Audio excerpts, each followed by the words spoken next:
Sir इस phenomena को हम बहुत अरसे से सुनते आ रहे हैं, जो सिगरेट वाला मामला है। रियली वांट कि आप हमारे देखने वालों के लिए थोड़ा सा एलेबोरेट भी कीजिएगा, और क्या वाकई कि ये इतना बड़ा जो मार्केट के अंदर गैप है टैक्स कलेक्शन में, इससे हमें इतना नुकसान हो रहा है?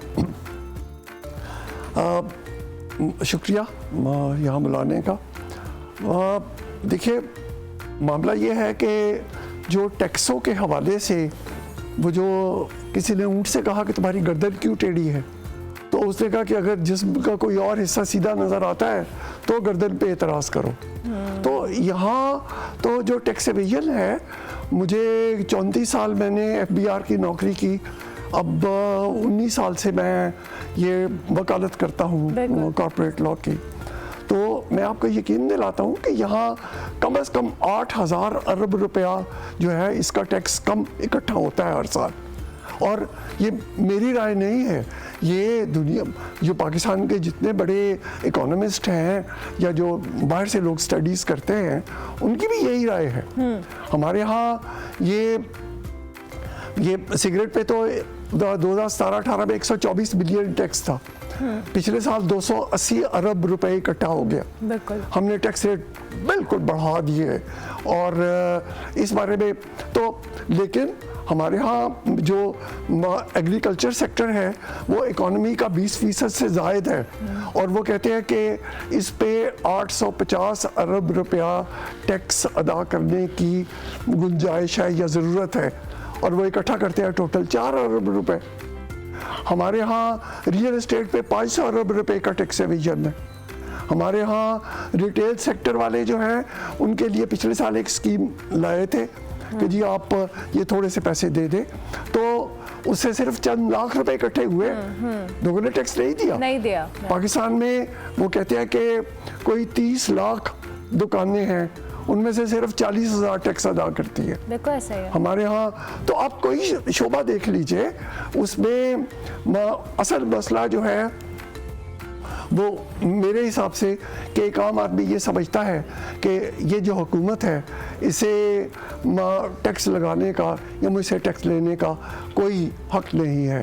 मैंने अगर बिजली अपनी पैदा करनी है सोलर से, सिक्योरिटी गार्ड मैंने अपना रखना है, बच्चे को मैंने प्राइवेट स्कूल में फ़ीस दे के पढ़ाना है, अस्पताल मैंने प्राइवेट डॉक्टर के पास जाना है, तो ये मैं टैक्स किस बात पे दूँ, क्यों दूँ? तो चुनाचे ये जो सोच का अंदाज है ना, आप बुनियादी तौर पे ये समझ लीजिए कि ये वो कुत्ता है जो कुएं में गिरा हुआ है, और ये जब तक ये कुत्ता बाहर नहीं निकलता, आप इम्प्लीमेंटेशन करके, अमली इक़दामात करके, लोगों को पकड़ के सजाएं दे के, तो आप वो कुआं जो है, भले आप 600 डोल निकाल लें, वो कुएं का पानी जो है वो पाक नहीं होगा, वो साफ नहीं होगा। दुनिया में सख्त सजाओं से भी कुछ नहीं होता। बरतानिया में एक मरहले पे 250 से ज़ायद सजाएं थी जिनकी सज़ा मौत थी, तो बल्कि वो सरेआम फांसी देते थे। उनमें से एक जुर्म जो था वो जेब कतरने का भी था, पिक पॉकेटिंग। तो वो तारीख की किताबों में लिखा है कि जब किसी वो जो जब कतरे को फांसी की सज़ा दे रहे थे, तो वहाँ जो बहुत से लोग इकट्ठे होते थे, उनकी जेबें भी काट ली जाती थी। तो अमेरिका में उन्होंने सिर्फ कानून से कुछ नहीं होगा। 1920 में उन्होंने वो चंद दफ़ा अपना जो आइन अमेंड किया, उसमें 1920 की एक प्रोहिबिशन भी थी, वो शराब पे पाबंदी लेकर आ गए उन्होंने। लेकिन अमेरिकी शराब पीना नहीं छोड़ना चाहते थे, वो उस माशरे का कल्चर था, और जो कल्चर है वो आप डंडे से उसको ख़त्म नहीं कर सकते, आप लोगों की सोच को डंडे से ख़त्म नहीं कर सकते। तो चुनाचे 1932 में उन्होंने वो जो तरमीम थी उसको फिर विड्रॉ कर लिया कि ये काम हमने नहीं छोड़ना, ये काम हमने नहीं करना।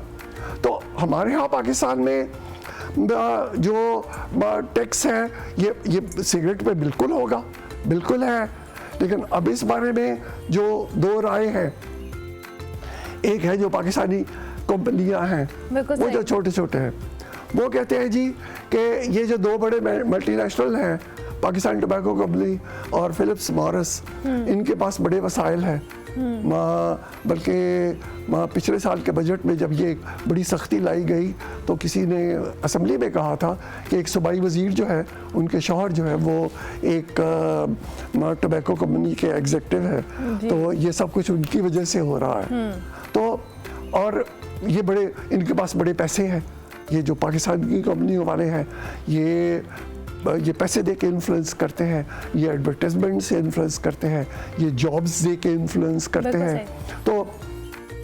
तो चुनाचे और हम जो लोग हैं, ये ईस्ट मैं पेशावर में भी आज से 50 साल पहले मैं ये तंबाकू की जो है वो उनकी जो फैक्ट्रियाँ हैं उनका सेंट्रल एक्साइज थी, तो मुझे याद है कि इसकी कोई इंस्पेक्शन नोट भी कभी हम बनाया करते थे। जब मैं असिस्टेंट कलेक्टर था सूबा सरहद में आज से 50 साल पहले, और पूरे सूबा सरहद में एक असिस्टेंट कलेक्टर कस्टम्स होता था जो मैं था। अच्छा। तो चुनाचे ये स्मगलिंग, ये रेवेन्यू, ये बातें, और मैंने 6 किताबें लिखी टैक्स लॉस पे, उन पे हुकूमत पाकिस्तान ने मुझे 6 साल की तनख्वाह दी, और अब नौकरी छोड़ने के बाद मैंने 3 उर्दू अदब की किताबें लिखी हैं पाकिस्तान के बारे में, तंज़ो मज़ा, कि ये मुल्क क्या है, ये कैसे चल रहा है, ये क्यों चल रहा है, ये इसको कैसे बेहतर किया जा सकता है। मेरी किताबों में 5 यूनिवर्सिटियों में 6 एमफिल के थीसिस लिखे गए। तो मसला ये है कि ये तालियां ये दोनों हाथों से बज रही है। अच्छा, सॉरी सर, मैं आपको इंटरप्ट कर रही हूँ माजरत के साथ। हुसैन अहमद साहब, ये जो अभी आप बात कर रहे हैं, ये माइंडसेट है कि लोग टैक्स देना नहीं चाहते और डंडे की जोर पे आप नहीं कर सकते, एक हद तक कर सकते हैं। हमने रिसेंट टाइम्स में देखा है कि जी हम पर्चे करेंगे, अंदर देंगे, गिरफ्तारियां करेंगे, लेकिन एट द सेम टाइम जब तक ये माइंडसेट कैसे चेंज होगा? क्योंकि आपने जो भी बात एड्रेस की, लोगों की मेंटालिटी एक्चुअली में ये है कि ये हुकूमत अगर हमारे लिए या स्टेट नहीं कर रही है, स्टेट का नाम लेती हूँ मैं, हुकूमत नहीं कहती, वो तो बदलती रहती है, कि जी अगर स्टेट हमें हमारे बच्चों का एजुकेशन नहीं दे रही, हेल्थ फैसिलिटीज़ नहीं दे रही, हमें बेसिक नेसेसिटीज़ के लिए हमें जॉब सिक्योरिटी नहीं है, तो तब हम क्यों टैक्स दें? लेकिन जो एक तबका है जो कि टैक्स दे रहा है, वो हम जैसे सैलरीड क्लास हैं, हमारा एक बहुत मेजर हिस्सा टैक्सेस की मद में जाता है, लेकिन एक बहुत बड़ा तबका ऐसा भी है जो टैक्स दे ही नहीं रहा है, और वो दे सकते हैं, ऐसा नहीं है कि वो नहीं दे सकते। ये देखिए जी, ये तो एक बस सोच का अंदाज है। वो जो आपने सैलरीड क्लास की बात की, ये सिगरेट कंपनियों से आपने फिगर्स बताए कि इतने अरब सिगरेट पिए गए और इन पे सिर्फ ये इतना टैक्स इकट्ठा हुआ, तो अभी 280 अरब बिल्कुल बड़ी मार धाड़ करके इन्होंने इकट्ठा किया। बिल्कुल सैलरीड वाले जो है ना, उनका मसला ये है कि उनका टैक्स सोर्स पे कट जाता है, उनसे पिछले साल 600 अरब रुपया इकट्ठा हुआ है, तो लेकिन उसमें ना उनकी कोई काबिश है और ना उनकी कोई ना उनकी मर्जी है। हाँ।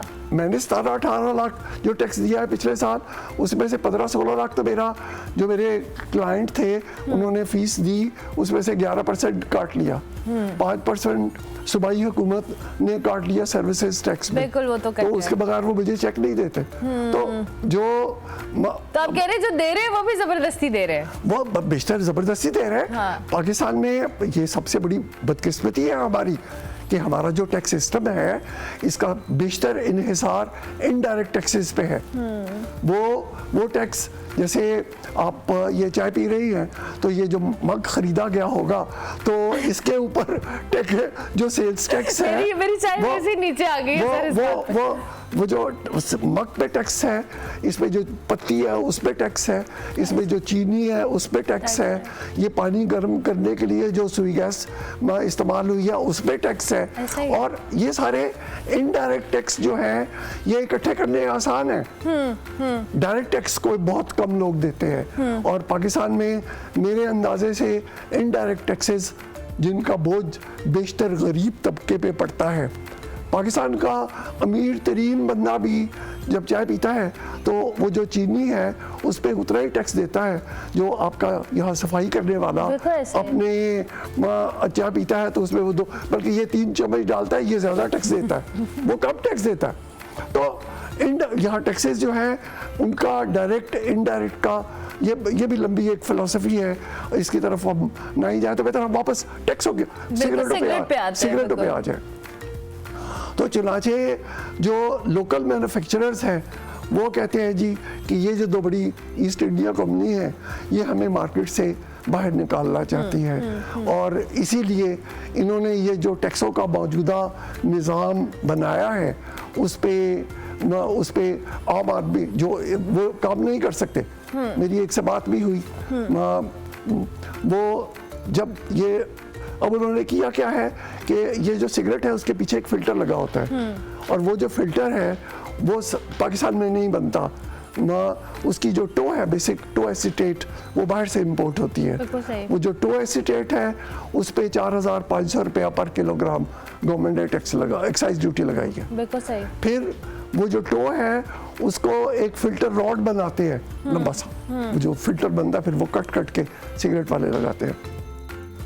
वो जो टो है उसकी इनवॉइस वैल्यू 1,600 रुपया है पर किलोग्राम, लेकिन उस पे जो टैक्स है वो मुझे वो जो कंपनी वाले ने बताया कि उस पे 80,000 रुपया पर किलोग्राम टैक्स है। और लेकिन वो जो सेल्फ एक्साइज ड्यूटी है वो एडजस्टेबल है, जब सिगरेट बनेगा तो उसमें से ये पैसे जो है ये मिन्हा हो जाएंगे। अब जो 800 रुपये की गोल्ड लीफ है उसमें तो कोई थोड़ा बहुत टैक्स बच जाएगा फिल्टर पे जो एक्साइज ड्यूटी दी गई है उसको शामिल करके, लेकिन वो जो 300 रुपये बनाने वाला स्पोर्ट्स सिगरेट वाला है उसका अब रिफंड निकल रहा है और रिफंड एफबीआर देता नहीं है और चुनाचे 72 करोड़ रुपए का सिर्फ एक सिगरेट फैक्ट्री का रिफंड है और वो फैक्ट्री जो है माली एतबार से अब आगे चलने के काबिल नहीं रही। तो चुनाचे ये जो सारा ये जो ताली है ये दोनों हाथों से बज रही है। नेक टैक्स कोई नहीं देता इस वास्ते कि यहाँ टैक्स इकट्ठा करने की फिजा नहीं है और ये इसके लिए सबसे पहले सोच बदली जाएगी। ये एक हज़रत उमर फारूक के दौर का वाक़या है कि वो एक रात को गश्त कर रहे थे तो एक घर से आवाज़ आई कि बाप ने कहा बेटी से कि ये दूध में पानी मिला लो, अब मैंने बेचने जाना है। तो बेटी ने कहा कि आपने खलीफा का हुक्म नहीं सुना कि ये दूध में पानी नहीं मिलाना, ये बहुत बुरी बात है। तो उसने कहा, बाप ने कहा कि बेटा इस वक्त कौन सा खलीफा यहाँ हमें देख रहा है। तो बेटी ने आगे से जवाब दिया कि अब्बा खलीफा नहीं देख रहा, खुदा तो देख रहा है ना। तो चुनाचे ये कौमों की जिंदगियों में भी ये इनकलाब उसी वक्त आएगा जब ये सोच आगे आएगी और जब खौफ खुदा भी और ये जो सोच है इसकी माशरे में तहसीन होगी। हज़रत उमर फारूक ने फिर उस लड़की को अपनी बहू बनाया था। आप हमारे माशरे में ये करके देखें ना, कौन करेगा। चीनियों ने एक मरहले पे उन्होंने कहा कि हमने ज़िंदगी इत्मीनान सुकून से गुजार ली है। उन्होंने एक बड़ी सी दीवार अपने इर्द गिर्द बना ली और उन्होंने कहा बस ठीक है, आराम से हमें अब कोई हम पे हमलावर नहीं हो सकता, कोई इधर आ नहीं सकता, बस ठीक है, अब आप मज़े से ज़िंदगी गुजारेंगे। हुआ क्या कि वो जो दरवाज़ों के दरबान थे उनको हमलावरों ने काबू कर लिया। उनको पैसे दिए, वो दरवाज़ा खोल देते थे, हमलावर अंदर आ गए और वही लड़ाई झगड़ा फिर शुरू हो गया। तो उन्होंने फिर सोच के कहा, उन्होंने कहा नहीं, दीवार साजी से बात नहीं बनेगी, ये किरदार साजी से बात बनेगी। सही बात तो चुनाचे उसके बाद उन्होंने फिर जो किरदार है उस पे एम्फेसिस, अब वो जो कन्फ्यूशियस का एक उनका मज़हब है कन्फ्यूशियसिज्म, तो वो जो कन्फ्यूशियस है उसका बेसिक जो फ़लसफ़ा है वो इंसान और इंसान के किरदार पे है। बिल्कुल सही। तो ये बातें ये हमारे माशरे में अभी इनका तो दूर दूर तक कोई इम्कान नज़र नहीं आ रहा और हम सज़ा दे के आप क्या करेंगे। ये हमारा सज़ा देने के लिए ज़रूरी है ना कि आप पहले अदालतों में जाएं। तो इंसाफ के एतबार से हम दुनिया के आखिरी 4 मुल्कों में हैं। तो वो जो अगर हमने उन 4 मुल्कों में ही रहना है तो ये जितनी एनफोर्समेंट आप बढ़ाएंगे इससे माशरे में जुल्म इससे माशरे में बेईमानी, रिश्वतस्तानी और यानी ये और ज़्यादा बढ़ जाएगी। बढ़ जाएगा। अनफॉर्चुनेटली आपकी बात से मैं यही कर पाई हूँ कि ये सिगरेट का मामला नहीं है, ये एज ए नेशन हमारा जो माइंडसेट है, हमारी जो किरदार साजी है, ये उसका मामला है। हम टैक्स पे करना नहीं चाहते, जो कर रहे हैं। मैं आपकी बात से वैसे काफ़ी हद तक अग्री करती हूँ सैन साहब कि हमारी भी सैलरीज़ या हम लोगों की भी ऑटोमेटिकली जो डिडक्शन हो जाती है, अगर हमारे सर पे हो तो शायद हम भी कहीं ना कहीं, हम में से बहुत सारे लोग इसमें चोरी करें और हम टैक्स पे ना करें। सैन अहमद साहब, बहुत शुक्रिया कि आप तशरीफ़ लाए, आपने इतना इन डिटेल हमें बताया।